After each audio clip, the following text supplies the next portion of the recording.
آمین۔ ماہ محرم الحرام کا آغاز ہو چکا ہے اور پوری دنیا کے اندر ذکر امام عالی مقام کی محفلیں یقیناً آج پہلی شب ہی سے اس کا آغاز ہو چکا ہوگا۔ میرے آقا صلی اللہ علیہ وآلہ وسلم کے دیوانوں، کربلا ایک عظیم پیغام ہے انقلاب کا۔ دنیا کے کسی بھی انقلاب کو کربلا کے بعد اگر انقلاب کا جذبہ اور شوق ملا ہے تو وہ میدان کربلا سے ملا ہے۔ محنتیں بدر، احد، خندق اور خیبر میں کی گئی، ان محنتوں کی تحفظ کی جو جنگ ہے اسے جنگ کربلا کہتے ہیں۔ صحابہ کرام کی محنتوں کو تحفظ فراہم کرنے کے لیے امام علی مقام امام حسین علی جدی علیہ السلام نے اپنا گھرانہ لٹایا۔ داستان کربلا ہم ہر سال سنتے ہیں، بار بار سنتے ہیں، لیکن آپ سے میں پوچھنا چاہتا ہوں، ہم نے اتنی مرتبہ کربلا کو سنا، بلکہ کربلا شریف کی محفل منعقد کی اور انشاءاللہ یہ قیامت تک منعقد ہوتی رہے گی، لیکن آپ سے پوچھنا چاہتا ہوں کہ ہم نے کربلا کو سننے کے بعد اپنے اندر انقلاب کیا پیدا کیا، اپنے اندر تبدیلی کیا پیدا کی۔ آئیے آج کربلا کے حوالے سے ایک بات آپ کی خدمت میں رکھی جائے، امید کرتا ہوں کہ بہت توجہ سے آپ سماعت کریں گے۔ کربلا کی جو جنگ تھی ایک نظریاتی جنگ تھی، یعنی دو نظریے آپس میں ایک دوسرے سے ٹکرائے، اور پھر آج 14ویں صدی کے بعد یعنی تقریباً جو ہے وہ 15ویں صدی کے اندر ہم لوگ کس کے ساتھ کھڑے ہیں۔ یاد رکھیں یزیدی کسی کو کہنا ہمارے معاشرے میں بہت بڑی گالی سمجھی جاتی ہے، اور وہ گالی ہونا بھی چاہیے۔ یاد رکھیں یزیدی بھی اگر اس کو یزیدی کہہ دیا جائے تو وہ چڑ جاتا ہے، یعنی کہ یزیدی بھی جو قلبی طور پر یزیدی ہے وہ اپنے آپ کو یزیدی کہلانا گوارا نہیں کرتا۔ مگر آج کی اس محفل کے اندر جس میں ہزاروں کی تعداد میں یہ سروں کا سمندر ہے اور اس میں اکثریت نوجوانوں کی ہے، تھوڑی دیر کے لیے ہم اپنا احتساب کریں۔ یہ نظریاتی جنگ ہے۔ نظریاتی جنگ کسے کہتے ہیں؟ اللہ اکبر، یعنی دو شخصیتیں نہیں بلکہ دو نظریے آپس میں ٹکرائے اور نظریے کے لیے جنگ کی گئی، تو اس میں ہم کس کے ساتھ کھڑے ہیں؟ ایک ذات ہے سیدنا امام حسین کی۔ یہ بات بھی آپ سے کہہ دوں، حسین صرف چند فٹ کے کسی شخصیت کا نام نہیں ہے، حسین مکمل نظریے کا نام ہے، حسین جو ہے ایک مکمل فکر کا نام ہے، حسین پاک ایک مکمل انجمن کا نام ہے، حسین پاک جو ہے وہ مکمل ایک مسلک کا نام ہے، حسین پاک اللہ اکبر جوہد مسلسل کی دعوت پہم کا نام ہے، حسین پاک اللہ اکبر غیرتوں کی آبرو کے تحفظ کا نام ہے، حسین پاک اسلاف کی محنتوں کے تحفظ کا نام ہے۔ تو ہم لوگ کس کے ساتھ کھڑے ہیں؟ امام حسین کے ساتھ کھڑے ہیں، یا پھر یزید بھی چند فٹ کے کسی ایک انسان کا نام صرف نہیں ہے بلکہ یزید بھی ایک نظریے کا نام ہے۔ ہم کس کے ساتھ کھڑے ہیں؟ اللہ اکبر، جو لوگ یزیدی نظریے کے ساتھ کھڑے ہیں لاکھ اپنے آپ کو حسینی کہہ لیں، وہ حسینی ہو نہیں سکتے۔ اب یہ نظریات کیا ہیں؟ تھوڑی دیر میں تاریخ کے حوالے سے آپ کی خدمت میں پہلے یزید کا نظریہ پڑھتا ہوں اور اس کے بعد امام علی مقام کا نظریہ پڑھتا ہوں۔ میں نہیں کہوں گا کسی کو، آپ نہیں کہیں گے کسی کو کہ حسینی کون ہے، یزیدی کون ہے۔ اس محفل میں پہلی محرم کس مقدس شب کے اندر اپنے آپ میں ڈوب کر سوچنا، کس کے ساتھ کھڑے ہو؟ یزید کے ساتھ کھڑے ہو یا شہزادہ رسول کے ساتھ کھڑے ہو؟ میرے آقا صلی اللہ علیہ وآلہ وسلم کے دیوانوں، آخر یزید سے امام علی مقام کو اختلاف کیوں ہے؟ امام اس سے اختلاف کیوں کرتے ہیں؟ اس کی وجہ یہ ہے کہ یزید جو ہے وہ دین یعنی جس میں صرف نماز ہو، اور وہ بھی نماز صرف نام کو نماز ہو، روزے صرف نام کو ہو، حج صرف نام کا ہو، زکوٰۃ صرف نام کی ہو، صدقات و خیرات صرف نام کے ہو، یعنی چند ٹوپیاں داڑیاں بظاہر یہ ایک دیکھنے کی چیز چیز ہو، یزید جو ہے اس مذہب سے، اس دین سے بظاہر کوئی اختلاف نہیں کرتا تھا، وہ روح دین کو مٹانا چاہتا تھا، مذہب کی روح کو مٹانا چاہتا تھا، مذہب کی اصل کو مٹانا چاہتا تھا۔ آپ کہیں گے مذہب کی اصل کیا ہے؟ نمبر ایک، سب سے پہلی مذہب کی اصل یہ ہے کہ رسول اللہ صلی اللہ علیہ وآلہ وسلم سے محبت اپنی جان سے زیادہ کی جائے، اپنے مال سے زیادہ کی جائے، اپنے وطن سے زیادہ کی جائے۔ سب سے پہلی اساس مذہب کی یہ ہے۔ اقبال نے کہا تھا یہ فاقہ کش کہ موت سے ڈرتا نہیں ذرا، روح محمد اس کے بدن سے نکال دو، فکر عرب کو دے کے فرنگی تخیلات، اسلام کو حجاز و یمن سے نکال دو۔ وہ رسول اللہ کی عقیدتیں، وہ رسول اللہ کی محبتیں، وہ رسول اللہ کا پیار۔ اللہ اکبر، نبی کا نام تو لیا جائے لیکن احترام وہ نہ ہو جو صدیق اکبر کے قلب میں تھا، جو فاروق اعظم کے دل میں تھا، جو عثمان غنی کے دل میں تھا، جو مولا علی کے دل میں تھا، جو سعد، سعید، طلحہ، زبیر، ابو عبیدہ ابن الجراح، بلال حبشی، ابو ہریرہ، خالد ابن ولید کے دل میں تھا۔ اللہ اکبر، یعنی کہ حضور علیہ السلام کی شخصیت ایک عام انسان کی طرح رہ جائے۔ میں جتنے حوالے آپ کے سامنے جتنی باتیں کر رہا ہوں انشاءاللہ اس کے حوالے یقیناً میں آپ کو دینے کے حوالے سے تیار ہوں، لیکن آپ تھوڑا سا اس کو پہلے سماعت کر لیں۔ اللہ اکبر۔ اس کے بعد یزید کا انداز یہ تھا، اللہ اللہ، مسلمان اور کافر کے درمیان فرق کرنے والی چیز نماز ہے۔ صحابہ یہی کہتے رہے کہ ہم رسول اللہ کے ظاہری دور میں مسلمان اور کافر کے درمیان جو فرق کرتے تھے وہ نماز کی وجہ سے کرتے تھے، اور وہاں یزید کا حال یہ تھا۔ اللہ اکبر۔ بعد میں آپ مروانی دور میں دیکھیں یزید کی فکر، اللہ اکبر، جمعہ کی نماز کا حال یہ تھا کہ جمعہ کا خطبہ اتنا طویل کرنے والے نے طویل کیا کہ عصر کا وقت بھی جانے لگا تو اللہ اکبر، اللہ اکبر۔ پھر کیا ہوا؟ حضرت سیدنا عبداللہ ابن عمر جیسی ہستیوں نے ٹوکا تو اللہ اکبر، کہنے والے نے کہا کہ میں یہ چاہتا ہوں کہ آپ کے گردن کا بوجھ جو آپ کے جسم پر ہے اس کو ختم کر دیا جائے۔ میرے آقا علیہ الصلوۃ والتسلیم کے پیارے دیوانوں، اسی طریقے سے آپ دیکھیں، یعنی کہ دین بدلنا، دین کا نام لے کر دین بدلنا، وہ دین جس میں نماز نہ ہو یعنی روح نماز، وہ دین جس کے اندر اللہ اکبر نشے کی مکمل طور پر کوئی رکاوٹ نہ ہو بلکہ نشہ کیا جاتا ہو۔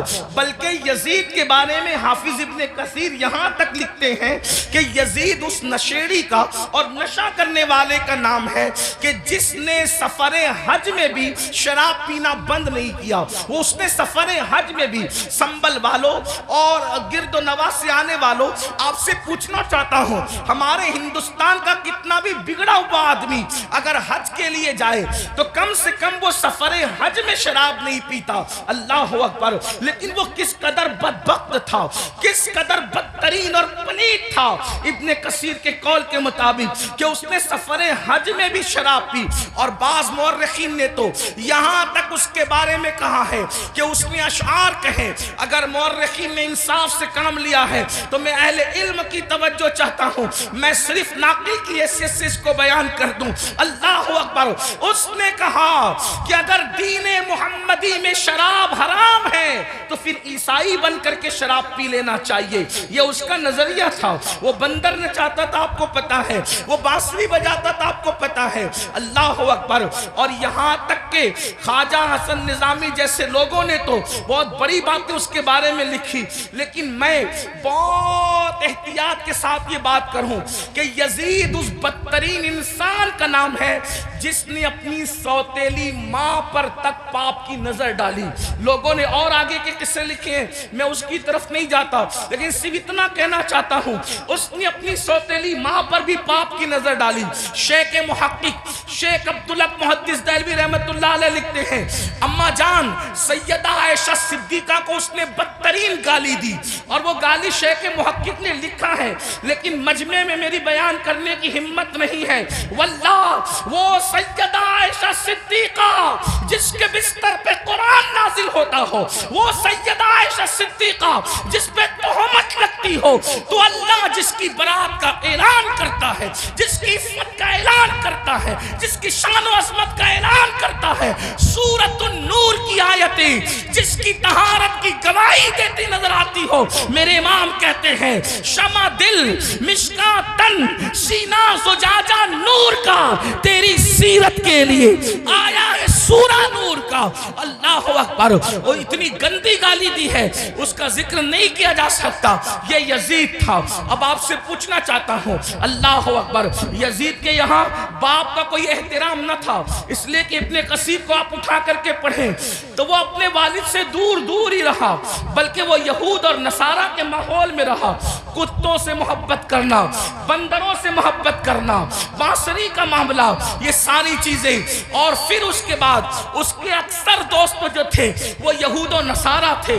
میرے آقا علیہ السلام کے پیارے دیوانوں، اب ایسا شخص جو ہے وہ کرسی پر، وہ بھی کون سی کرسی، وہ بھی کون سا تخت، وہ بھی کون سی منزل، وہ بھی کون سا مقام، جس مقام پر افضل البشر بعد الانبیاء بالتحقیق صدیق اکبر بیٹھ چکے تھے، اس کرسی پہ وہ بیٹھ رہا تھا۔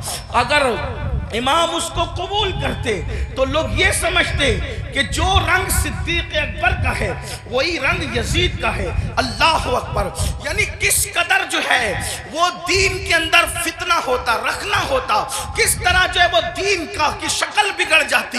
جس کرسی پہ فاروق اعظم بیٹھ چکے تھے اسی کرسی پہ وہ بیٹھنا چاہتا تھا، یعنی مومنوں کا خلیفہ، مومنوں کا امیر کہلانا چاہتا تھا۔ امام عرش مقام امام حسین رضی اللہ تبارک و تعالیٰ عنہ نے اس کی مخالفت فرمائی، اور مخالفت فرما کر ایک مکمل نظریہ پیش کیا۔ علی اکبر جیسا جوان خاک و خون میں تڑپتا ہوا دیکھا جائے گا، علی اصغر جیسا شہزادہ کربلا کی زمین پر دفن ہوتا ہوا دیکھا جائے گا۔ سکینہ کے چہرے پر تماچے لگتے ہیں، حسین اس کو برداشت کر لیں گے، بیویوں کے دوپٹے چھینتے ہیں، حسین پاک کو وہ برداشت ہو جائے گا، لیکن اللہ اکبر، اللہ کے دین کو بدلا جائے، خدا کے دین کے اندر جو روح ہے اس کو مردہ کرنے کی کوشش کی جائے، امام نے اس کو گوارا نہ فرمایا اور سب لٹایا جو آپ داستان کربلا میں سنتے ہیں۔ آپ سے پوچھنا چاہتا ہوں اب ہم کس کے ساتھ کھڑے ہیں؟ میں جلدی جلدی اپنی گفتگو کو آگے کی طرف لے جاؤں۔ یزید کے یہاں زنا کوئی عیب نہیں تھا، اور امام حسین کے یہاں زنا کا نام سن کر بھی بدن کے رونگٹے کھڑے ہوتے ہیں کہ کیا لوگ ایسا گناہ بھی کر سکتے ہیں جسے زنا کہتے ہیں۔ آپ سے پوچھنا چاہتا ہوں اگر آج کوئی زنا کے اڈے کی طرف جا رہا ہے اور اس کے ماتھے پر بل بھی نہیں ہے اور وہ بے حیائی اور بدی میں ڈوبا ہے تو آپ سے پوچھنا چاہتا ہوں وہ نظریاتی طور پر کس کے ساتھ کھڑا ہے؟ امام حسین کے ساتھ کھڑا ہے یا پھر یزید کے ساتھ کھڑا ہے؟ بڑی معذرت کے ساتھ اگر برا لگے تو معاف کرنا، کڑے پہننے کا نام حسینیت نہیں ہے، ڈورے ہاتھوں میں باندھنے کا نام حسینیت نہیں ہے، رنگ برنگی کپڑوں پہننے کا نام حسینیت نہیں ہے، 10 دن کے محرمی بننے کا نام حسینیت نہیں ہے۔ حسینیت کیا ہے؟ حسینیت یہ ہے اگر دین کے تحفظ کے لیے گھر لٹانا پڑے تو گھر لٹا دو، اولاد لٹانا پڑے تو اولاد لٹا دو، حتیٰ کہ جان بھی قربان کرنا پڑے تو جان بھی قربان کر کے بتا دو جان اہم نہیں ہے، اللہ کا دین ہے۔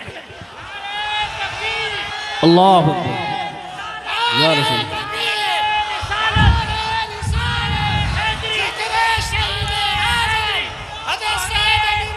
بڑی معذرت کے ساتھ کچھ لوگوں نے حسینیت کو بہت سستا کر دیا۔ اگر ڈوڑے کڑے اور کلر کے کپڑوں کا نام حسینیت ہوتا یا چند محفلوں کا نام حسینیت ہوتا پھر تو پوری دنیا حسینیت کی طرف آ جاتی۔ حسینیت اتنی آسان تو نہیں ہے نا، اس دور میں بھی 22,000 کا لشکر الگ کھڑا ہے اور 72 نفوس الگ کھڑے ہیں، اس سے پتا چلا حسینیت آسان نہیں ہے۔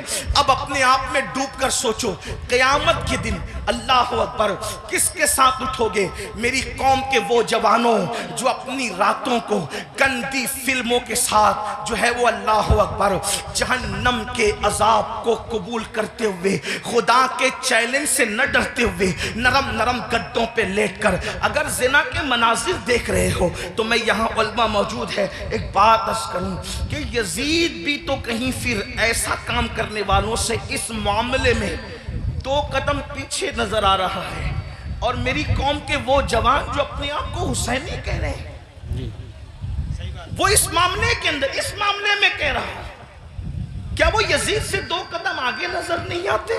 اللہ بتاؤ تو صحیح، شہزادہ رسول سے محبت کا دعویٰ، اور کوئی مسلمان یہ تصور کر سکتا ہے کہ وہ زنا کے اڈے پہ جائے؟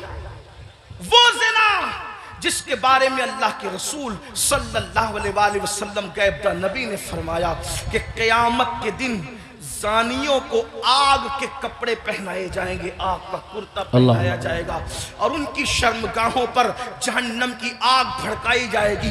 پھر اس کے بعد دوسری چیز شراب کو لے لیں، نشہ کو لے لیں۔ اللہ اکبر، 16 17 سال کے لڑکے آج ہمارے نشہ کی طرف جا رہے ہیں، اور اللہ اکبر نشہ کی طرف جو چیز لے جا رہی ہے، مجھے ایسا محسوس ہو رہا ہے کہ حقہ جو ہے وہ انسان کو نشے کی طرف تیزی کے ساتھ لے جا رہا ہے۔ میں حقے پر کوئی حکم تو نہیں لگا رہا ہوں، ویسے کہ کوئی میں مفتی بھی نہیں ہوں کہ میں حقے پر کوئی حکم لگاؤں، حکم بیان کرنا میرا کام نہیں۔ میں ایک چھوٹا سا طالب علم ہوں، اصلاح معاشرہ کی محفل میں صرف دل کا درد لے کر کے آیا ہوں۔ ابتدا حقے سے ہوتی ہے، حقہ تو کوئی حرام نہیں، اس طرح کی لوگ بات کرتے ہیں، پھر دھیرے دھیرے سگریٹ پر آتے ہیں، اور سگریٹ کے اندر پھر کیا کیا لگا کے پیا جاتا ہے مجھ سے زیادہ آپ لوگ جانتے ہیں، اور آپ لوگوں سے ہی ہم تک باتیں پہنچتی ہے، اور پھر دھیرے دھیرے انسان ایم ڈی کا، نشے کا، اور خدا جانے کس کس چیز کا عادی ہو جاتا ہے۔ آپ سے پوچھتا ہوں، یزید بھی نشہ کر رہا ہے، آپ بھی نشہ کر رہے ہیں، اور یزید کے اور آپ کے نشے میں فرق کیا ہے؟ اللہ اکبر، شاید یزید نے ایم ڈی وغیرہ کو خواب میں بھی نہیں دیکھا ہوگا۔ اللہ اکبر، اندازہ فرمائے کس طرف جا رہے ہو۔ اللہ اکبر، امام علی مقام علی جدی والی سلام کے سامنے یہ چیلنجز تھے۔ آپ اپنی قوم کو جرائم سے بچانا چاہتے تھے، آپ اپنی قوم کو گناہ سے بچانا چاہتے تھے۔ جانتے ہیں اللہ کے رسول صلی اللہ علیہ وآلہ وسلم نے بستیوں کے اجڑنے اور گھروں کے اجڑنے کے لیے جو بات بیان فرمائی ہے اس کو دل کے کانوں سے سنیں۔ اللہ کے غیب دا نبی صلی اللہ علیہ وآلہ وسلم ارشاد فرماتے ہیں، راتوں کو کچھ لوگوں کے مکانات خود بخود زمین میں دھس جائیں گے، زمین کے اندر جو ہے زمین بوس ہو جائیں گے۔ آپ کبھی سنتے ہیں نا کہ فلاں بلڈنگ گر گئی، فلاں بلڈنگ زمین میں دفن ہو گئی۔ میں یہ نہیں کہتا کہ سب اسی وجہ سے ہوتی ہے، لیکن اللہ کے حبیب غیب دا نبی صلی اللہ علیہ وآلہ وسلم گھروں کے اجڑنے کے، گھروں کے زمین بوس ہونے کے اسباب کیا بیان کرتے ہیں۔ لوگ کہتے ہیں ہمارے گھروں پر یہ چل رہا ہے، وہ چل رہا ہے۔ میں نے کہا جو چلا رہے ہیں ہم ان کے بھی ساتھ نہیں ہیں، لیکن اپنا کرتوت بھی تو دیکھو۔ قرآن کہتا ہے وَمَا أَصَابَكُم مِّن مُّصِيبَةٍ فَبِمَا كَسَبَتْ أَيْدِيكُمْ، کہ تم پر جو بھی مصیبت آتی ہے وہ تمہارے کیے دھرا ہے، وہ تمہارے برے اعمال کا نتیجہ ہے۔ اللہ اکبر، کیا ہوا؟ آقا ارشاد فرماتے ہیں صلی اللہ علیہ وآلہ وسلم کہ کچھ لوگوں کے مکان راتوں رات زمین پہ گر جاتے ہیں، زمینوں میں دھس جاتے ہیں۔ صحابہ نے پوچھا یا رسول اللہ اس کی وجہ کیا ہے؟ آقا فرماتے ہیں 2 گناہ جب گھروں کے اندر کیے جاتے ہیں، 2 گناہ جب عمارتوں کے اندر کیے جاتے ہیں تو گھروں کو زمین میں دھسا دیا جاتا ہے، گھروں کو زمین بوس کر دیا جاتا ہے۔ پوچھا یا رسول اللہ وہ کیا ہے؟ فرمایا ایک موسیقی ہے، میوزک ہے۔ جس گھر میں میوزک بجتا ہے اور جس گھر میں شراب پی جاتی ہے، راتوں رات ان گھروں کو زمین میں دھسا دیا جاتا ہے۔ اب آپ مجھے بتاؤ، کانوں میں ایئر فون لگا کر راتوں کے 3-3 4-4 بجے تک میوزک سننے والوں، کیا تمہیں اپنے گھروں سے پیار نہیں ہے؟ تمہیں اپنے گھروں سے محبت نہیں ہے؟ تمہیں اپنے گھروں سے الفت نہیں ہے؟ اور پھر اللہ کے حبیب علیہ السلام فرماتے ہیں جس نے دنیا میں شراب کا ایک گھونٹ پیا اور توبہ نہیں کی، جب وہ مرے گا تو مرنے وقت اس کی زبان پہ کلمہ جاری نہیں ہوگا، وہ کلمے سے محروم رہے گا۔ اور یہاں تک کے حضرت مالک الدینار فرماتے ہیں میں نے کئی نشہ کرنے والوں کو کفر پر مرتے دیکھا ہے. اللہ اکبر. حضرت عمر ابن عبدالعزیز کہتے ہیں میں نے کئی نشہ کرنے والوں کو کفر پر کافر ہو کر مرتے دیکھا ہے. اللہ کے بندو ذرا غور تو کرو. پھر تیسری چیز لیتے ہیں نماز کے حوالے سے. 95% لوگ نماز نہیں پڑھتے ہمارے معاشرے کا, اور لوگ آسانی سے کہہ دیتے ہیں مولانا ہمیں ٹائم نہیں ملتا. بلکہ عاشور کے شب میں بھی جس میں جمعرات ہی کو جنگ ہو رہی تھی کربلا کی, اکثر مورخین کہتے ہیں جمعرات کو ہی جو ہے وہ جنگ کا آغاز کر دیا تھا. امام پاک نے پوچھا غازی عباس سے عباس کیا کر رہے ہیں یہ لوگ؟ کہا وہ تو جنگ شروع کرنے کی بات کرتے ہیں. کہا ان سے کہہ دو کہ ہمیں نماز بہت پسند ہے, ہمیں تلاوت بہت پسند ہے, ہمیں گریہ اللہ کے لیے کرنا بہت پسند ہے, ذکر اذکار بہت پسند ہے.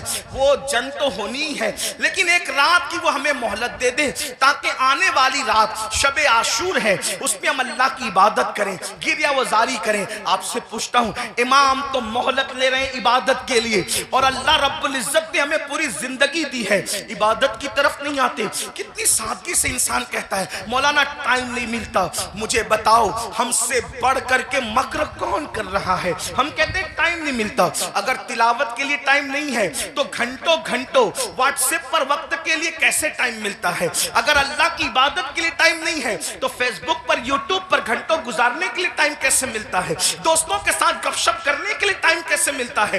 یاد رکھیے اللہ کے بندو, کب تک عیاشیاں کرتے رہو گے, کب تک جرائم کرتے رہو گے, کب تک خدا کے غضب کو چیلنج کرتے رہو گے, کب تک اللہ کے عذاب کو دعوت دیتے رہو گے, کب تک خدا کے عذاب سے غفلت برتتے رہو گے؟ یاد رکھنا اللہ نے کسی کو بہت لمبی عمر ہمیشہ کے لیے نہیں دی ہے. آخر موت ہے موت, آخر موت ہے موت. جب اس نے محبوبوں کو موت دی ہے تو پھر مردودوں کا کیا حال ہوگا؟ جب اس نے مقربین کو موت کا مزہ چکھایا ہے تو دور رہنے والوں کا کیا حال ہوگا؟ یاد رکھنا جس دن روح کا رشتہ جسم سے ٹوٹ جائے گا اس دن سوائے پچھتاوے کے کچھ ہاتھ نہیں آئے گا. اللہ اللہ, جب لوگوں کے درمیان بیٹھتے ہو تو ولیوں کی طرح باتیں کرتے ہو, اور جب تنہائیوں میں ہوتے ہو تو شیطان کا ننگا ناچ بن جاتے ہو. یہ منافقت نہیں ہے تو اور کیا ہے؟ زبان کچھ اور کہے اور کردار کچھ اور کہے. قرآن کہتا ہے لما تقولون ما لا تفعلون, وہ کیوں کہتے ہو جس پر خود عمل نہیں کرتے. مسلمانوں بتاؤ, اللہ اکبر, ہمیں نماز کے لیے ٹائم نہیں. کون نماز؟ وہ نماز جو معراج المومنین ہے, وہ نماز جو رسول اللہ صلی اللہ علیہ وآلہ وسلم کی آنکھوں کی ٹھنڈک ہے, وہ نماز جو گناہوں سے انسان کو ایسے پاک کر دیتی ہے جیسے غسل کرنے والوں کے جسم کا میل ختم ہو جاتا ہے, وہ نماز جو اللہ کو اللہ سے بندے کو قریب کر دیتی ہے, اللہ کا قرب نصیب ہوتا ہے جس نماز سے. کون سی نماز؟ وہ نماز جس کی بنیاد پر انسان رحمتوں کا مستحق ہوتا ہے. کون سی نماز؟ وہ نماز جس سے روزی میں برکت ہوتی ہے, وہ نماز جس کے بعد دعائیں قبول ہوتی ہے, وہ نماز جس کے پڑھنے سے بیماریوں کا خاتمہ ہوتا ہے, وہ نماز جس کے بعد انسان کو مقام محبوبیت ملتا ہے, وہ نماز. اللہ اکبر, سارے احکامات زمین پر بھیجے گئے لیکن جب نماز دینا ہوا تو زمین پر نہیں بھیجی گئی بلکہ معراج میں لامکان پہ بلا کر محبوب کو دے کے بتایا گیا. سارے احکامات اپنی جگہ ہے لیکن نماز کا معاملہ اپنی جگہ ہے. اسی لیے بزرگوں نے فرمایا, اللہ کے رسول علیہ السلام فرماتے ہیں کہ سب سے پہلے قیامت میں نماز کے بارے میں پوچھا جائے گا. اگر نماز کا معاملہ آپ کا کلیئر ہوا تو سارے معاملات کلیئر کر دیے جائیں گے, اور اگر نماز کے معاملے میں اٹک گئے, نماز کے معاملے میں پھنس گئے تو پھر انسان بچ نہ سکے گا. آپ مجھے بتائیں, ہمیں اللہ سے ڈر نہیں لگتا؟ جس قیامت کے دن کے بارے میں کعب احبار کہتے ہیں اگر 70 انبیاء کے برابر بھی کوئی اعمال بفرض محال لے کر کے پہنچے تو بھی وہ اپنے اعمال کو حقیر جانے گا, حقیر. آپ سے پوچھتا ہوں کیوں وقت نہیں نکالتے؟ اب آئیے آپ سے پوچھوں, امام تو سجدے کی, امام تو اللہ اکبر شہادت کے وقت بھی سجدہ کرتے ہیں. کتنا دردناک وقت ہوگا اللہ اللہ جب انسان کا ایکسیڈنٹ ہوتا ہے اور وہ موت کو قریب دیکھتا ہے تو انسان اپنی جان کی فکر کرتا ہے, مگر قربان مسلمان میرے امام شہید کربلا نے جب آخری وقت آیا تو بھی اپنے سر کو سجدے میں رکھا اور سر سجدے میں رکھ کر کے بتا دیا اوروں کو جان سے محبت ہے لیکن علی کے بیٹے کو اپنی جان سے زیادہ سجدے سے محبت ہے. سبحان اللہ سبحان اللہ. آپ بتائیں تو صحیح. اور اسی نماز سے ہم دور ہیں. عاشور میں بھی نماز دور کرتے, عاشور میں بھی نماز سے دور رہتے ہیں. آئیے اب اس اپنی گفتگو کو اینڈ کی طرف لے جاتے ہوئے آپ سے پوچھوں, اگر قیامت کے دن, توجہ کرنا ان جملوں پر, اگر قیامت کے دن فہرست بنی زانیوں کی کہ زانی ایک ساتھ کھڑے رہیں, توجہ آپ, زانیوں کی فہرست بنی کہ زانی ایک ساتھ کھڑے رہیں گے, تو جس گروپ میں یزید ہوگا اسی گروپ میں زنا کرنے والے بھی تو ہوں گے نا. دنیا کے اندر بڑی بڑی باتیں ہانکنا آسان ہے. محشر آپ کی مرضی اور میری مرضی سے نہیں ہوگا. محشر کو محشر کہتے اس لیے ہیں کہ وہاں بڑے بڑے مقربین بھی نفسی نفسی کہیں گے. اللہ تھوڑا کسی کے دل کی فریاد دل کے کانوں سے سنو, میری قوم کے جوانوں جہنم کا ایندھن بننے نہیں آئے ہو, میری قوم کے جوانوں اللہ کو ناراض کرنے نہیں آئے ہو, امام علی مقام سے جان سے زیادہ محبت کرنے والے میرے سنیوں, آپ سے پوچھتا ہوں تھوڑا غور کرنا, ایمان والے دل پہ ہاتھ رکھ کر سوچنا. زانیوں کی فہرست بنے گی کہ سارے زانی ایک ساتھ کھڑے رہیں, تو بتاؤ جہاں یزید ہوگا وہاں زانی لوگ ہوں گے کہ نہیں ہوں گے؟ اور نگاہوں کی پاکیزہ, نگاہوں کو پاکیزہ رکھنے والوں کی فہرست بنے گی کہ جو نگاہوں کو نیچا رکھتے تھے, عورتوں کو پاپ کی نظر سے نہیں دیکھتے تھے, جن کی نگاہوں میں تقدس تھا, وہ سب ایک طرف کھڑے رہیں. تو بتاؤ اللہ اکبر, نگاہوں کو تحفظ دینے والے امام حسین کے ساتھ کھڑے ہوں گے اور زنا کرنے والے یزید کے ساتھ کھڑے ہوں گے. اگر قیامت میں ایسا ہو گیا, اگر ہو گیا کہ بے نمازی ایک ساتھ رہیں اور نمازوں کی پابندی کرنے والے ایک ساتھ کھڑے رہیں, تو بتاؤ یزید کے ساتھ کھڑے ہوں گے کہ نہیں ہوں گے بے نمازی؟ اور جو نمازوں کو تحفظ دیتے تھے وہ اس شہید کے ساتھ کھڑے ہوں گے کہ نہیں ہوں گے جس نے سر کو سجدے میں قربان کیا ہے, سر سجدے میں قربان کیا ہے. اللہ اللہ کسی نے کہا تھا ہو سکے تو لائیے دونوں جہاں میزان میں نے ایک سجدہ زمین کربلا سے لے لیا. اللہ اکبر. بتاؤ مسلمانوں, تو پتا چلا یہ نظریات کی جنگ ہے, یہ نظریات کی جنگ ہے. آپ سے پوچھوں, جنگ میں جب انسان جاتا ہے, جنگ میں جب انسان جاتا ہے فوج لے کر جاتا ہے, بہن لے کر نہیں جاتا. جنگ میں انسان جاتا ہے فوج لے کر جاتا ہے, بیبیاں لے کر نہیں جاتا. جنگ میں انسان جاتا ہے, اللہ اکبر, فوج لے کر جاتا ہے, سوتیلے بھائی لے کر نہیں جاتا. جنگ میں انسان جاتا ہے 6 مہینے کا بچہ لے کر نہیں جاتا. امام آپ جنگ میں بھی جا رہے ہیں, اور کچھ لوگ تو یہ کہتے ہیں کہ چلو اتفاقی حادثہ ہو گیا. اتفاقی حادثہ آپ کے مورخین کے اور لوگوں کے لیے کہنے کو ہے, ورنہ رسول اللہ کے گھر کا بچہ بچہ جانتا تھا. آقا نے اتنی تفصیل سے کربلا بیان کی تھی. ابن عباس کہتے ہیں کہ نبی کے گھر کے بچے بچے کو پتا تھا کہ حسین میدان کربلا میں کھڑے جو وہ شہید ہوں گے. جنگ صفین کے موقع پر مولا کائنات جب کربلا کے قریب سے گزرے تو روئے, فرمایا یہاں حسین کے اونٹ بیٹھیں گے, یہاں ان کے کجاوے رکھے جائیں گے. یعنی کتنی تفصیل معلوم تھی خاندان رسول کو کہ اونٹ کہاں بیٹھیں گے وہ بھی پتا ہے, خیمے کہاں لگیں گے وہ بھی پتا ہے, کجاوے کہاں رکھے جائیں گے وہ بھی پتا ہے. آپ کہتے ہیں حادثہ ہو گیا, لیکن یہ حقائق ہے, سچائی ہے. امام آپ جنگ کے لیے جا رہے ہیں لیکن بیبیاں لے جا رہے ہیں, جنگ کے لیے جا رہے ہیں, بہنیں لے جا رہے ہیں, جنگ کے لیے جا رہے ہیں, بیٹیاں لے جا رہے ہیں, جنگ کے لیے جا رہے ہیں, بچے لے جا رہے ہیں, جنگ کے لیے جا رہے ہیں, سوتیلے بھائی لے جا رہے ہیں. ایسا کیوں؟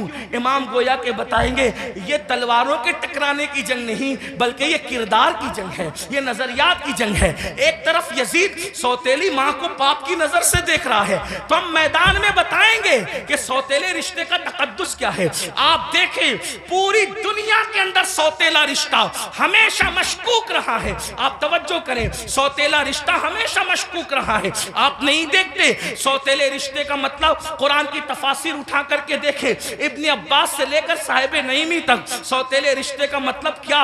حضرت یعقوب علیہ السلام کی بیوی جو حضرت یوسف علیہ السلام کی سوتیلی ماں ہے, اللہ اکبر, وہ اپنے بیٹوں کو بتا رہی ہے اللہ اکبر کہ تمہارے سوتیلے بھائی نے یہ خواب دیکھا ہے. اسی طرح ہے نا نا سوتیلے بھائی ہاتھ کا پانی چھین کر کے زمین پہ ڈال رہے ہیں، سوتیلے بھائی ہاتھ کی روٹی چھین کر کے کتے کو ڈال رہے ہیں، سوتیلے بھائی مار پیٹ کر کے کنویں میں پھینک رہے ہیں. یہی تو سوتیلا رشتہ لوگ جانتے ہیں. مگر قربان جائیں امام علی مقام سوتیلے بھائیوں کو کربلا میں لے جا کر اور پھر ان کی وفا کا اظہار کر کے بتا رہے آخر کار امام حسین نے سوتیلے بھائیوں کے ساتھ سلوک کیا کیا ہوگا کہ سوتیلے بھائی اپنی جان سے زیادہ اپنے سوتیلے بھائی سے پیار کر رہے ہیں. کوئی کسی پر یوں تو نہیں مرتا، کوئی کسی سے یوں تو پیار نہیں کرتا. اب آپ سے پوچھتا ہوں حسین پاک کا سوتیلا بھائی سب سے زیادہ معتبر با وفا ہے جسے دنیا غازی عباس کے نام سے جانتی ہے. آپ سے پوچھتا ہوں وفا کا دوسرا نام اگر کربلا کے بعد ہم سے کوئی پوچھے تو ہم حضرت غازی عباس کا نام لیا کرتے. شمر نے اللہ اکبر رشتہ داری کی وجہ سے حضرت عباس کو امان لکھی، ان کے بھائیوں کو امان لکھی. تو حضرت عباس نے کہا شمر تجھ پر بھی لعنت ہے اور تیری امان پر بھی لعنت ہے. واللہ تو نے نبی کے شہزادے کو امان نہیں دی. ان کو کاٹنا چاہتا اور ہمیں بچانا چاہتا ہے. حسین کے بعد زندہ رہنے کو ہم پسند ہی نہیں کرتے. یہ ایک سوتیلے بھائی کا جذبہ. اب آپ سے پوچھتا ہوں اگر آپ کربلائی ہے، اگر آپ حسینی ہے تو اس مجمع میں اپنے دل میں سوچو آپ کے سگے بھائی کے ساتھ آپ کا سلوک کیا ہے. کربلا صرف کالے کپڑوں کا نام تو نہیں ہے نا پہننے کا. کربلا سینہ پیٹنے کا نام نہیں. ہمارے درمیان کربلا اسوہ مصطفیٰ کی تفسیر کا نام ہے. ہمارے نزدیک کربلا بدر و احد کے مقصد کی تکمیل کا نام ہے. آپ سمجھتے کیا ہے کربلا کو، لیکن ہمارے اندر کربلا کہاں ہے؟ ہم نے رسمی اور اسمی کربلا کو تو دیکھا، ہم نے حقیقت کربلا کو نہیں دیکھا. بتاؤ آپ اور ہمارا جذبہ بھائی کے بارے میں کیا ہے؟ یہی نا اس کا کھیت ہڑپ کر لیا، اس کا حصہ ہضم کر لیا، اس پر کیس کی کر دیا، اس کے خلاف کھڑے ہو گئے. اس کی بیٹی کو اچھے رشتے آتے تو آپ کو پسند نہیں آتا، آپ کو ہضم نہیں ہوتا. بتائیں تو صحیح اس کے گھر میں بیٹے ہی بیٹے پیدا ہوں تو آپ کو تکلیف ہوتی ہے. یہ آپ کا معاملہ سگے بھائی کے لیے، اور وہاں سوتیلے بھائی کے ساتھ انداز کیا ہے سرکار غازی عباس کے ساتھ دیکھیں. پھر اس کے بعد امام اپنی بہن کو کربلا میں لائے. جب امام کسی کی کوئی بات نہیں مانتے، توجہ کرنا، جب امام کسی کی کوئی بات نہیں مانتے تو سیدہ زینب کھڑی ہو کے کہتی ہے بھیا یہ کر لو، بھیا یہ کر لو. بہن کی کوئی بات نہیں ٹلتی. گویا کہ حسین بتا رہے ہیں وہاں بہن کا کوئی تقدس نہیں ہے، اور یہاں بہن کے تقدس کا عالم یہ ہے کہ بظاہر اگر حضرت امام کے اپنی فکر کے خلاف بہن بات کر رہی ہے تو امام اس کو ہی مانتے نظر آ رہے ہیں. کس نے نہیں کہا تھا کہ علی اصغر کو لے جائیں اور یزیدیوں سے کہیں کہ پانی پلا دیں؟ امام نے سب کو منع کیا، لیکن جب بہن آئی اور بہن نے کہا میرے لیے چلے جائیں، میں کہہ رہی ہوں آپ چلے جائیں، تو مورخین لکھ رہے ہیں بہن کی بات مان کر امام یزیدیوں کی طرف جاتے ہوئے نظر آتے ہیں. حالانکہ یہ امام پاک رضی اللہ تبارک و تعالیٰ کی شان ہے کہ یزیدیوں کے ہاتھوں سے ان کے شہزادہ والا تبار نے پانی نوش نہیں فرمایا، وہ تو شہید ہو گئے. لیکن آپ سے پوچھتا ہوں بہن کے بارے میں امام علی مقام کا حال یہ، بیویوں کی موجودگی میں قیادت کا جھنڈا خاندان نبوت کا کسی کے ہاتھ میں دیتے ہیں، بیٹیوں کی اور بیویوں کی موجودگی میں اس کو بہن کہتے ہیں. بتاؤ امام تو بہن سے اتنا پیار کرتے ہیں. ہمارا اور آپ کا بہنوں کے ساتھ کیا تعلق ہے؟ ہمارا اور آپ کا بہنوں کے ساتھ کیا رشتہ ہے؟ آپ بتائیں مجھے. اگر بہن گھر آ جائیں 4 بچوں کو لے کر تو بھائی اور بھابھی بات کرتے ہیں، کھلائیں گے کہاں سے؟ حیرت کی بات یہ ہے جس قوم کی سوچ فکر حسین سے اس قدر گر جائیں، پھر کیا اس قوم کے لیے یہ نہ کہا جائے کہ وہ نام کے لیے تو حسینی بنی ہے لیکن افکار کے اعتبار سے وہ کہیں نہ کہیں یزیدیت کا شکار ہے. میرے آقا صلی اللہ علیہ وآلہ وسلم کے دیوانوں جانتے ہیں بہن کا مقام کیا ہے، بہن کا مرتبہ کیا ہے، اور یہ اللہ کے رسول علیہ السلام سے سیکھا. آقا علیہ السلام کی کوئی حقیقی بہن نہ تھی، لیکن جب جنگ حنین کے موقع پر اللہ اکبر حنین کے اندر وافر مقدار میں کثیر مقدار میں جب وہ غنیمت کا مال آیا تو اس وقت تو ایک خاتون آئی اور آنے کے بعد کہا اے محمد میں آپ کی بہن ہوں، میں آپ کی بہن ہوں. حضور علیہ السلام کو اس بہن سے جدا ہوئے تقریباً کم و بیش آدھی صدی بیت چکی تھی. اللہ کے حبیب علیہ السلام نے کہا تم میری بہن ہو، نام کیا ہے؟ کہ میرا نام شیمہ ہے، میں حلیمہ کی بیٹی ہوں۔ آقا علیہ السلام نے فرمایا شیمہ کو تو جانتا ہوں، حلیمہ کو بھی جانتا ہوں، میری وہ ماں ہے، رضائی ماں، لیکن شیمہ تم میری بہن اور تم ہی ہو، اس کی نشانی تمہارے پاس کیا ہے؟ اللہ کیا نشانی ہے مجھے بتاؤ۔ تو حضرت شیمہ کہتی ہے ایک بات ایسی ہے جو صرف تم اور میں جانتے ہیں، تیسرا کوئی نہیں جانتا ہمارے سوا۔ کہ وہ کون سی؟ تو آقا علیہ السلام سے انہوں نے عرض کیا ایک دن میں آپ کو کہیں لے جانا چاہتی تھی، ایک دن میں آپ کو کہیں لے جانا چاہتی، آپ آنا نہیں چاہتے تھے، میں نے زبردستی کی، گود میں چھینا۔ آپ نے اکثر یہ منظر دیکھا ہوگا گھروں میں کہ بڑی بہنیں بھائی کو گود میں لے جانا چاہتی ہے، وہ نہیں آنا چاہتا، تو کیا ہوتا ہے وہ زبردستی کھینچتی ہے، تانتی ہے، ایسا کرتی ہے۔ تو شیمہ کہتی ہے آپ نہیں آنا چاہتے تھے، میں لے جانا چاہتی تھی، میں نے زبردستی کی، تو آپ نے میرے کندھے پر دانت کاٹ لیا تھا، اور وہ دانت کاٹنے کا نشان اب بھی موجود ہے۔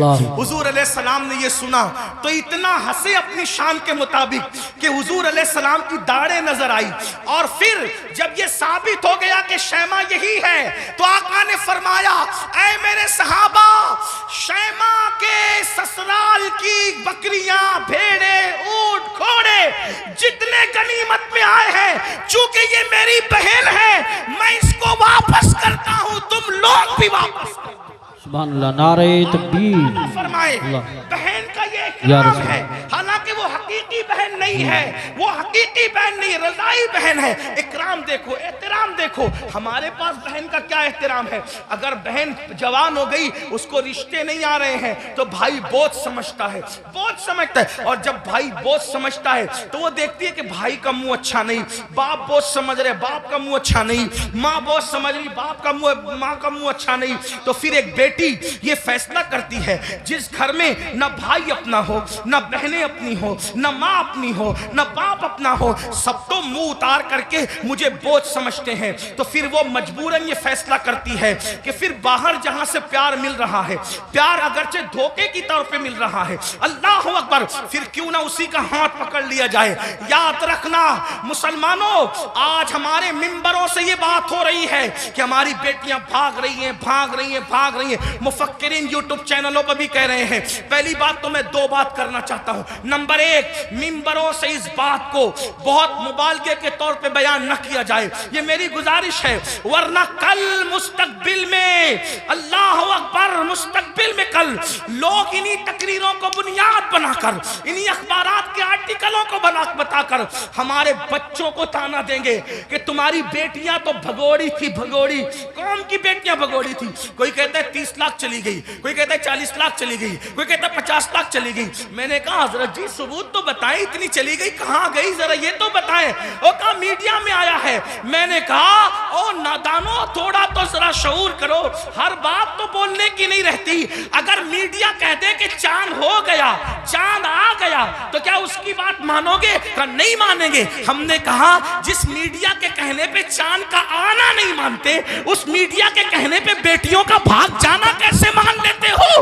واللہ آج بھی مسلمانوں کی بیٹیوں میں اتنی غیرت ہے کہ کسی اور کی ماں میں اتنی غیرت نہیں ہے۔ لیکن کہیں کچھ گئی ہے، کہیں کچھ گئی، میں جانتا ہوں، انکار نہیں کر رہا ہوں، کہیں کچھ گئی ہے، لیکن کون گئی ہے؟ وہ گئی ہے خدیجۃ الکبریٰ کا کردار جس نے نہیں سیکھا۔ کون گئی ہے؟ عائشہ صدیقہ کا کردار جس نے نہیں سیکھا۔ کون گئی ہے؟ سیدہ فاطمہ الزہرا کا کردار جس نے نہیں سیکھا۔ کون گئی ہے؟ سیدہ زینب کا کردار جس نے نہیں سیکھا۔ وہ چند گئی ہے، لیکن یاد رکھنا ہم اتنا مبالغہ نہ کریں، اس لیے کہ باتیں باتیں ہوتی ہے، حقیقتیں حقیقتیں ہوتی ہے۔ اللہ اکبر، اپنی باتوں کو دلچسپ بنانے کے لیے پوری قوم کی آبرو کا ہم سودا نہ کریں، تھوڑا سا ہمیں خیال کرنا ہوگا۔ اور ایک بات کہتا ہوں، لیکن چلے چند گئی تو گئی، ایک بات کہتا ہوں بہت پورے یقین سے کہتا ہوں، علماء موجود ہیں، میرے مخدوم بھی موجود ہیں، سادات کرام بھی موجود ہیں، اللہ اللہ اکبر، جب تک مسلمان بیٹی کو جنت سمجھتا تھا اس وقت تک ہماری بیٹیاں گھر سے کبھی نہیں بھاگی تھی۔ جب سے مسلمان نے بیٹی کو بوجھ سمجھا ہے، اب ہماری بیٹیاں گھروں سے جا رہی ہے، اگر جا رہی ہے چند تو بوجھ سمجھا اس لیے جا رہی۔ بیٹیوں کو بوجھ نہ سمجھو، بیٹیاں بوجھ نہیں ہے، جنت ہے۔ بیٹیاں بوجھ نہیں ہے، جنت ہے۔ بہنیں بوجھ نہیں ہے، جنت ہے۔ اس لیے ان کی خدمت کرو۔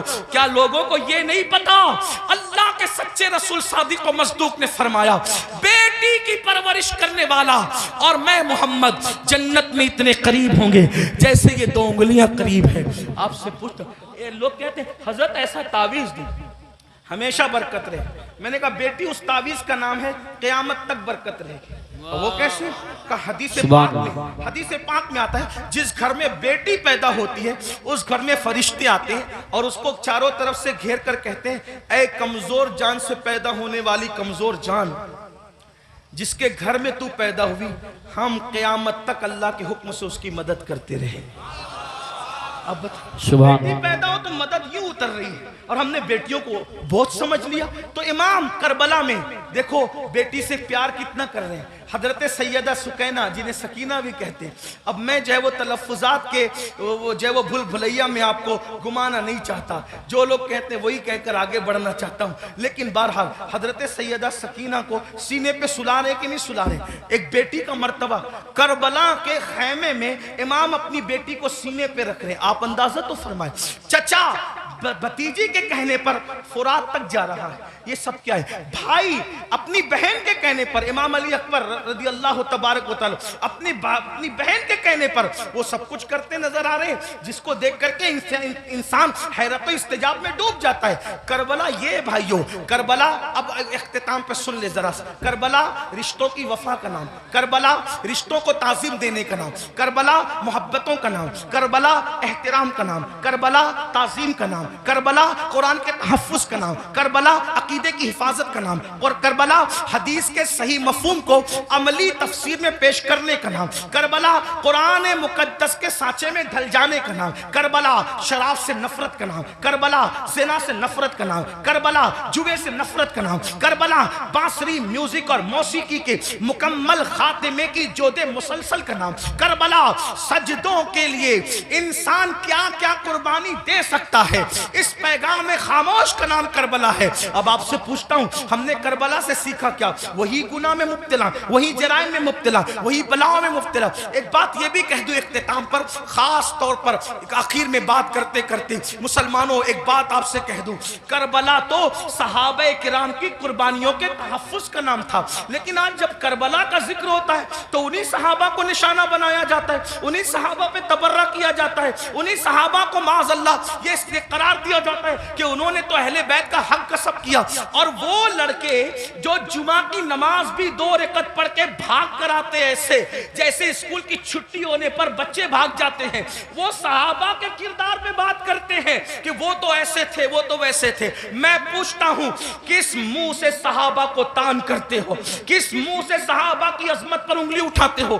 2 رکعت پڑھنے کی اوقات نہیں ہے صحیح سے، اور ان کے لیے انگلی اٹھا رہے ہو جنہوں نے دین کے لیے اپنا مال قربان کیا۔ آج مسلمان کہلانا آسان ہے، لیکن اللہ اکبر اس وقت جب اللہ اللہ مسلمان کہلائے جانے پر، مسلمان بن جانے پر پٹائیاں ہوتی تھی، پتھر مارے جاتے تھے، کوڑے مارے جاتے تھے، چابک برسائے جاتے تھے، بھوکا رکھا جاتا تھا، سوشل بائیکاٹ کیا جاتا تھا۔ صحابہ اس وقت کے مسلمان ہیں، ان کے ایمان پر یہ قوم کے لڑکے سوالیہ نشان کھڑا کریں گے جن کو طہارت کے مسائل تک نہیں پتا ہے۔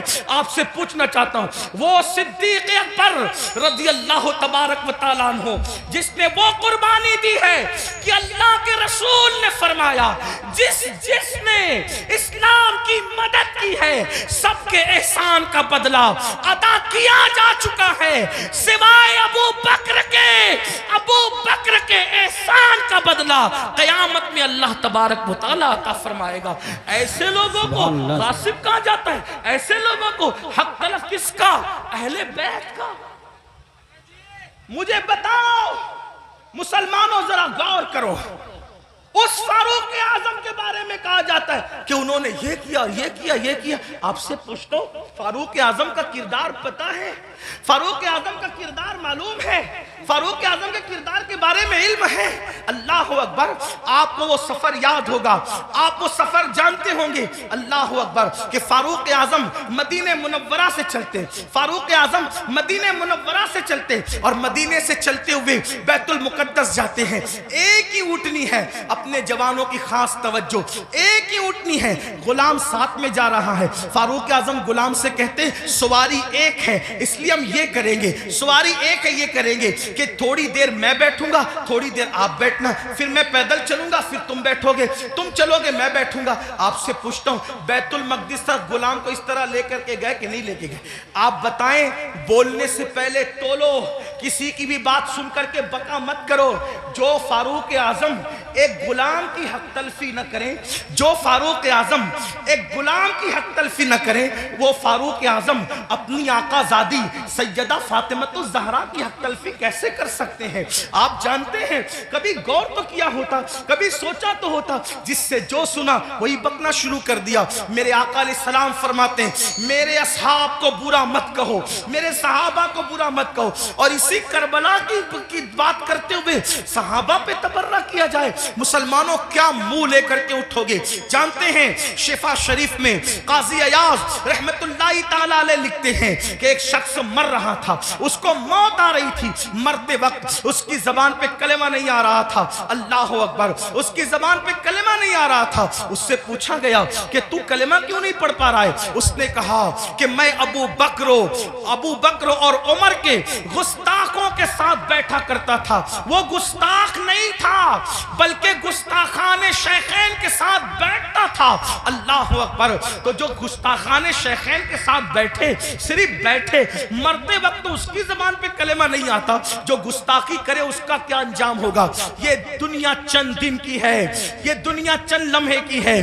بندوں کی خوشی کے لیے اللہ کو ناراض نہ کرو. واللہ ورسولہ احق ان یرضوا, اللہ اور اس کا رسول اس بات کے زیادہ حقدار ہیں کہ ان کو راضی کیا جائے. آج یہ بحث چل رہی ہے کہ کون کب ایمان لایا تھا, کون کب ایمان لایا تھا. میں نے کہا کسی نے کبھی بھی ایمان لایا تھا. ایمان تو لایا تھا نا, حضور نے تو معاف کیا تھا نا, حضور نے تو چادر میں جگہ دی تھی نا. جس کو رسول اللہ امان دے دے, جس کو نبی امان دے دے, امتی کو حق کیا ہے اس کو امان سے باہر کرنے کا؟ آپ سے پوچھنا چاہتا ہوں. اس لیے مسلمانوں اپنی حیثیت میں رہو. اعلیٰ حضرت امام احمد رضا محدث بریلوی فتاوی رضویہ شریف میں لکھتے ہیں عالم ربانی کی توہین کرنے والا کفر تک جاتا ہے. جب عالم ربانی کی توہین کرنے والا کفر تک جاتا ہے, جو صحابہ کی توہین کرے, صحابہ کو گالیاں دے, یاد رکھنا اسٹیج پر کچھ بھی کہو, کمرے کی گفتگو تو اللہ سن رہا ہے, دلوں کا حال تو اللہ دیکھ رہا ہے. اس لیے ان کے لیے دلوں میں کینہ نہ رکھو, ان کے لیے دلوں میں عداوت نہ رکھو. مسلمانوں کیا بات ہے, اگر رسول اللہ اونٹ کے چمڑے کی نالین پہن لے تو ہم اس نالین کو سر پہ رکھتے ہیں. آخر اونٹ کا چمڑا نہ دیکھا, کیا دیکھا؟ رسول اللہ کی نسبت دیکھی. تو جب رسول اللہ کی نسبت کی وجہ سے اونٹ کا چمڑا سر پہ رکھا جاتا ہے تو رسول اللہ کی نسبت کی وجہ سے اصحاب مصطفیٰ کی تعظیم کیوں نہیں کی جاتی, ان کا احترام کیوں نہیں کیا جاتا؟ لیکن ایک بات یہ بھی خیال رکھنا, ایک طبقہ وہ ہے کہ اللہ جو صحابہ کو ہلکا جان رہا ہے, صحابہ کی بیعت بھی کر رہا ہے, کمروں میں بیٹھ کر کے اپنے ماننے والوں کو ان کے خلاف کان بھر رہا ہے. لیکن دوسرا طبقہ وہ بھی نظر آ رہا ہے کہ جب اہل البیت پر کوئی گفتگو ہوتی ہے تو پھر اس کا منہ اترتا ہے کہ یہ اہل بیت کی فضیلت پڑھنے والا کوئی رافضی تو نہیں ہو گیا. ہم کہتے ہیں اللہ کے بندو, اہل بیت کی فضیلت پڑھنا رافضیت نہیں ہے بلکہ صحابہ کی گستاخی کرنے کا نام رافضیت ہے. ورنہ دیکھو اللہ اکبر, ہمارے جتنے بزرگان دین ہیں سب نے کھل کر صحابہ کی عظمت بھی بیان کی اور اہل بیت کی عظمت بھی بیان کی. آج اگر محفل میں نعرہ حیدری لگے تو کچھ لوگوں کے چہرے یوں اترتے ہیں, ہم نے خود منبر پہ محسوس کیا, ان کے نام نہیں جانتے وہ کون لوگ ہیں. اللہ اکبر کہ محفل میں علی کا نعرہ لگ رہا ہے, کہیں رافضیوں کی محفل تو نہیں. میں نے کہا یہ فکر صحابہ نہیں ہے, فکر اہل سنت نہیں ہے. ہماری محفلوں میں صحابہ کے ساتھ علی مرتضیٰ کا نعرہ لگتا تھا, لگتا ہے, اور انشاءاللہ لگتا رہے گا. بلکہ صحابہ نے تو معیار قرار دیا ہے ایمان کا علی مرتضیٰ کو. فرمایا جب لوگوں میں بدعتیں پھیلنے لگی, فتنے اٹھنے لگے, تو محفلوں میں لوگ آتے تو ہم سوچتے کون اپنا اور پرایا ہے. تو جب لوگوں کو چھانٹنا چاہتے, لوگوں کو تقسیم کرنا چاہتے, اپنی اور پرائے کا فرق کیا ہے, تو ہم ذکر علی کرنے لگتے. علی کا ذکر سن کر جن کے چہرے کھل جاتے سمجھ جاتے ایمان والا ہے, جس کا چہرہ اتر جاتا سمجھ جاتے کہ منافق ہے. نعرہ تکبیر, اس لیے نعرہ ذکر رسالت. علی کرو مگر احترام صحابہ کے ساتھ. ذکر اہل بیت کرو احترام صحابہ کے ساتھ. صحابہ کا ذکر کرو اہل بیت کی تعظیم کے ساتھ, کیونکہ یہ دونوں رسول اللہ سے منسوب ہیں.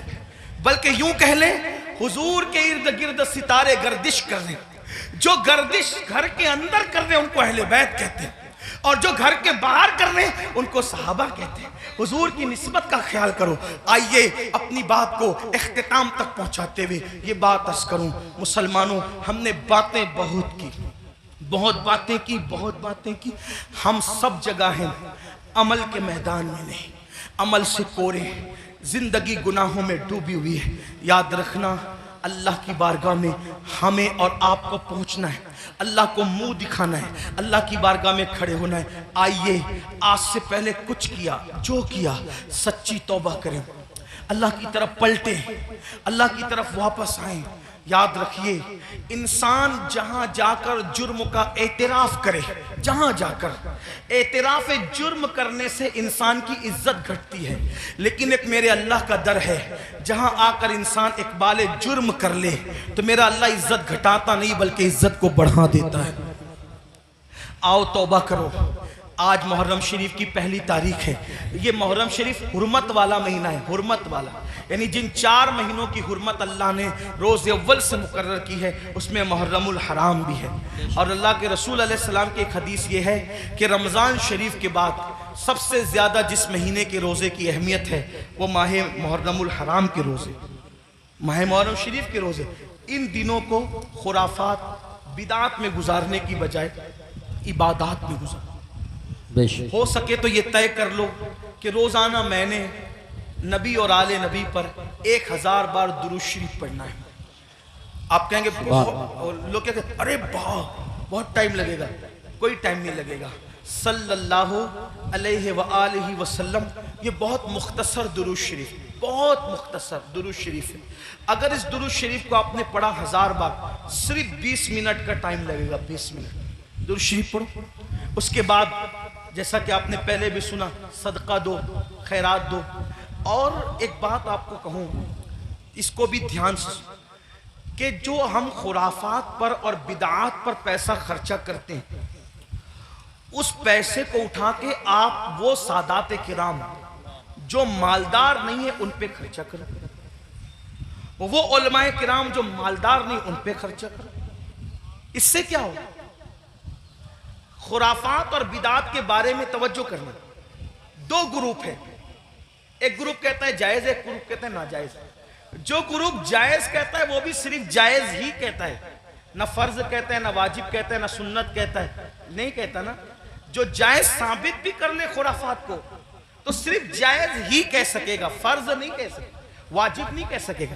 لیکن بھائیوں, اپنے مسلمان بھائی کی مدد کرنا تو اللہ نے ہم پہ فرض کیا ہے.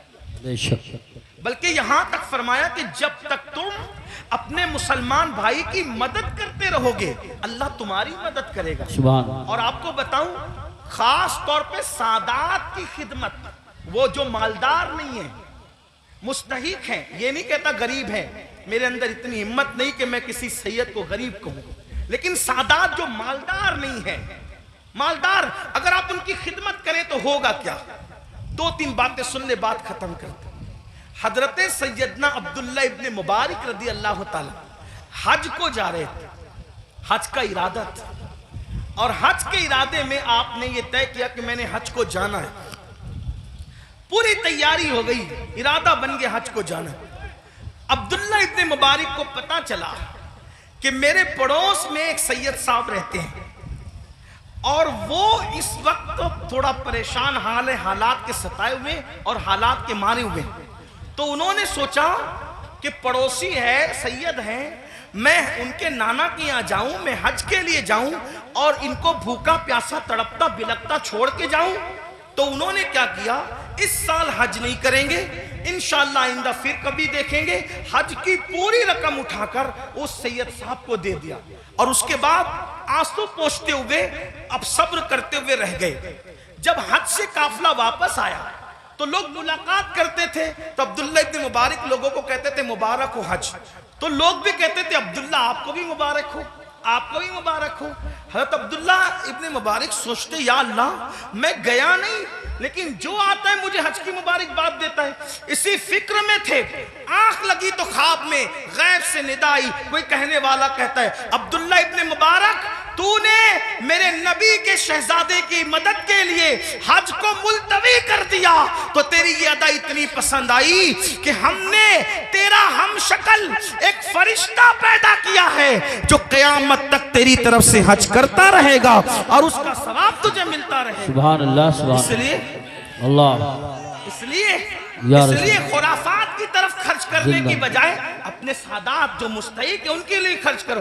ایسے سادات ہیں میں نے کئی جگہ دیکھا، کوئی سبزی بیچ رہا ہے، کوئی آٹو چلا رہا ہے، کوئی چائے بیچ رہا ہے، ان کے بچوں کی اسکول کی فیس نہیں ہے بھرنے کے لیے، ان کی بچیوں کی شادی کے لیے پیسے نہیں ہیں. یہ ساری چیزیں مسلمانوں ہمیں اس کی طرف غور، ترجیحات کی طرف غور کیجئے. جہاں خرچ کرنے کا زیادہ فائدہ ہے اس کی طرف. بلکہ امام اہل سنت ایک حدیث لکھتے ہیں، آئیے اس حدیث کو بھی سنیں. کہتے ہیں کہ میرے آقا علیہ السلام نے فرمایا کہ جس نے بنو ہاشم پر احسان کیا، ان کی خدمت کی، ان کی مدد کی، آقا فرماتے ہیں مجھ پر واجب اور لازم ہے کہ جس نے بھی میری آل کی خدمت کی، مدد کی، نصرت کی، حمایت کی، محبت کی، آقا فرماتے ہیں مجھ پہ واجب ہے، لازم ہے کہ اس کا صلہ میں اس کو قیامت میں دوں گا جب وہ مجھ سے ملے گا. یہ حدیث لکھنے کے بعد میرے امام کہتے ہیں جس کا مفہوم یہ سنیوں دوڑو اور سادات کی خدمت کر لو، اس لیے کہ نبی کس کس کو ملیں گے کس کس کو نہ ملیں گے الگ عنوان ہے،